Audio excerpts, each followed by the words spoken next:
Good evening. I'm addressing this video to Senator Akaka, Daniel Akaka of Hawaii. I'm 84, the same age as the aging senator. We both served in World War II. The senator in Hawaii. Me? I was in the Merchant Marine. Now, my first statement. Hawaii owes its very existence as a state to the men of the Merchant Marine. Hawaii owes its existence to the men of the Merchant Marine today. Senator Daniel K. Akaka disparages the services of the Merchant Marine during World War II. Since the first sailing ships arrived in Hawaii in 1778, the food in Hawaii stores, the clothing, the furniture, the things that make life comfortable for Hawaiians, has always come by ship. From sailing ships to steamships, every item not native to Hawaii came by ship. Yes, men of the Merchant Marine, seamen, have kept Hawaii supplied. First it was the English, then the Americans, and Hawaii today, without these seamen, would be islands of coconut palms, mangoes, and pineapples. Hawaii had been 100% dependent upon the ships of the Merchant Marine until the 1930s. Up to that time, every tourist came by ship too. Hawaii was and is dependent upon merchant ships and merchant seamen. Where would the people of Hawaii have been were it not for the merchant ships that kept the island supplied during World War II? Where would they be today if not for the men of the Merchant Marine? During the war, directly after Pearl Harbor, these same merchant seamen brought Hawaii everything they needed, in spite of the dangers inherent in their profession. They had no guns, no gun crews, no Navy escorts. Now I repeat, right after Pearl Harbor, merchant ships were unarmed. It would take from 3 to 6 months to arm those ships. So when they sailed from ports in California to Hawaii with urgently needed supplies for the people of Hawaii, they were manned by men I would call brave, intrepid, and courageous. I'll bet, however, that during World War II there was not one column, one article written in Hawaii newspapers to express the thanks of the citizens of Hawaii to these same merchant seamen.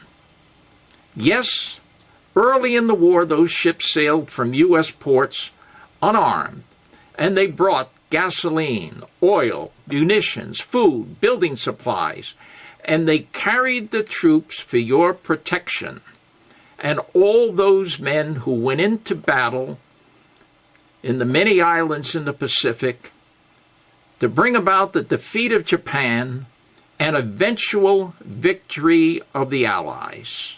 But still, Senator Daniel Akaka continues his stubborn refusal to allow a bill that would compensate a group of aging American seamen, veterans of World War II, to go onto the floor for a vote by the full Senate.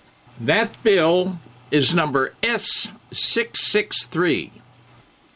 Why, Senator Akaka? The question is, why your stubborn refusal?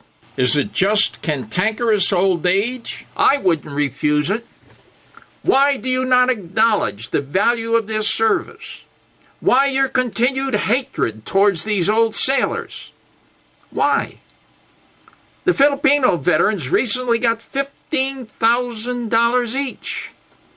But the American Merchant Marine veterans don't get a dime. Why?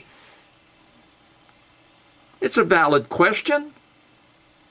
You must have a reason to keep that bill under the table, to refuse to allow it to go for a vote. You know, the Senate and the House just approved of a bill for $987 billion. To do what? To stimulate the economy. In it were 9,000 earmarks. 9,000. But yet, Senator Akaka keeps the Merchant Marine Veterans Compensation Bill under the table, tied up, with nary a reason. Why? That's my question. We served. We did our job. Every single invasion, every single bit of supplies that went overseas during the war was carried by merchant ships. The question is, why this undying hatred for the Merchant Marine that for years the senator has kept the bills that would aid these aging seamen bottled up? And yet he'll vote for a bill with 9,000 earmarks that include many a phony scheme and many an earmark for Hawaii. Why do Filipino veterans deserve more than America's merchant seamen? Give me an answer, Senator. Give me an answer.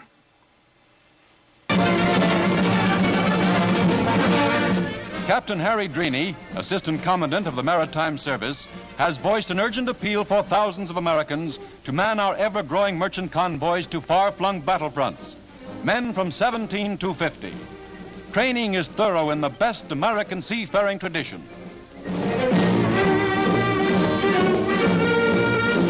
Sinews of war must flow in an unceasing stream where and when they are needed. Fuel flies planes, drives tanks, puts war in motion.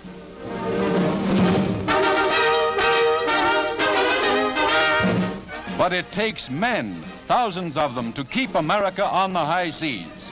Apply at any Maritime Service office or United States Employment Service. Keep them sailing to victory.